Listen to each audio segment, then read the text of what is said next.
বাংলাদেশের অন্তর্বর্তী সরকারের প্রধান উপদেষ্টা অধ্যাপক মোহাম্মদ ইউনূস পদত্যাগ করতে পারেন এমন খবর পেয়ে তার সঙ্গে দেখা করেছেন জাতীয় নাগরিক পার্টির আহ্বায়ক নাহিদ ইসলাম। বৃহস্পতিবার সন্ধ্যায় প্রধান উপদেষ্টার বাসভবন রাষ্ট্রীয় অতিথি ভবন যমুনায় গিয়ে তার সাথে সাক্ষাৎ করেছেন মিস্টার ইসলাম। বিবিসি বাংলাকে তথ্য নিশ্চিত করেছেন নাহিদ ইসলাম। বিবিসি বাংলাকে নাহিদ ইসলাম কি বলেছেন সেটার বিস্তারিত থাকছে আমাদের আজকের এই আয়োজনে। রাজনৈতিক অঙ্গনের নানান ইতিহাস ও তথ্য পেতে আমাদের চ্যানেলটি সাবস্ক্রাইব করে বেল বাটনটি প্রেস করে রাখুন।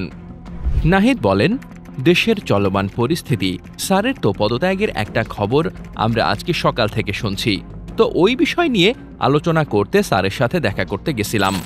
প্রধান উপদেষ্টা দেশের চলমান পরিস্থিতিতে কাজ করতে পারবেন না এমন শঙ্কা প্রকাশ করেছেন বলে জানিয়েছেন নাহিদ ইসলাম।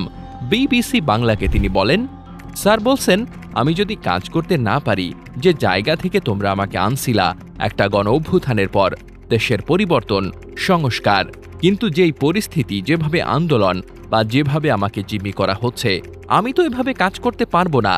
তো রাজনৈতিক দলগুলো তোমরা সবাই একটা জায়গায়, কমন জায়গায় না পৌঁছাতে পারো, বলেন মিস্টার ইসলাম। প্রধান উপদেষ্টাকে পদত্যাগের মতো সিদ্ধান্ত না নিতে আহ্বান জানিয়েছেন জুলাইয়ে গণ অভ্যুত্থানের পর নতুন গঠিত দলটির নেতা নাহিদ ইসলাম।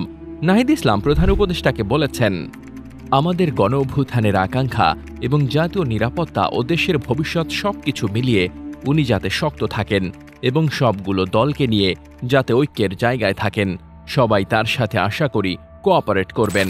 প্রধান উপদেষ্টা পদত্যাগের বিষয়টি বিবেচনা করছেন বলে জানান নাহিদ ইসলাম। বিবিসি বাংলাকে তিনি বলেন, হ্যাঁ, যদি কাজ করতে না পারেন থাকবেন থেকে কি লাভ? এই আলোচনার পরে প্রধান উপদেষ্টা নাহিদ ইসলামকে জানিয়েছেন পদত্যাগের বিষয়ে ভাবছেন তিনি। উনি বলছেন, উনি এ বিষয়ে ভাবতেছেন। ওনার কাছে মনে হয়েছে পরিস্থিতি এরকম যে তিনি কাজ করতে পারবেন না। পদত্যাগের বিষয়ে প্রধান উপদেষ্টার এখনকার মনোভাবের বিষয়ে নাহিদ ইসলাম বলেন, এখন উনি যদি রাজনৈতিক দল তার পদত্যাগ চায়, সেই আস্থার জায়গা, আশ্বাসের জায়গা না পাইলে উনি থাকবেন কেন? প্রসঙ্গত, আজই অন্তর্বর্তী সরকারের দুইজন উপদেষ্টা এবং জাতীয় নিরাপত্তা উপদেষ্টার পদত্যাগ বা অব্যাহতি চেয়েছে বিএনপি। ঢাকা দক্ষিণ সিটি কর্পোরেশনের মেয়র হিসেবে বিএনপি নেতা ইশরাক হোসেনকে শপথ পড়ানোর চলমান আন্দোলন থেকে আজ দুই উপদেষ্টা মাহফুজ আলম ও আসিফ মাহমুদের পদত্যাগ দাবি করা হয়েছে। পরে এক সংবাদ সম্মেলন থেকে বিএনপির এই দুই উপদেষ্টা সহ জাতীয় নিরাপত্তা উপদেষ্টা খলিলুর রহমানেরও অব্যাহতি দাবি করেছে। এদিকে বিএনপির এই দাবির পাল্টা প্রতিক্রিয়ায় অন্তর্বর্তী সরকারের তিনজন উপদেষ্টাকে বিএনপির মুখপাত্র হিসেবে আখ্যায়িত করে পদত্যাগে বাধ্য করার হুঁশিয়ারি দিয়েছেন এনসিপির এক শীর্ষ নেতা, তবে তা সংস্কার সুপারিশ বাস্তবায়ন না হলে। এই তিনজন হলেন আইন উপদেষ্টা অধ্যাপক আসিফ নজরুল, অর্থ উপদেষ্টা সালেহ উদ্দিন আহমেদ এবং পরিকল্পনা উপদেষ্টা ড ওয়াহিদ উদ্দিন মাহমুদ। এরই মধ্যে বৃহস্পতিবার তথ্য উপদেষ্টা মাহফুজ আলম এক ফেসবুক স্ট্যাটাসে পূর্বের যে কোনো বিভাজনমূলক বক্তব্য ও শব্দচয়নের কারণে দুঃখ প্রকাশ করেছেন।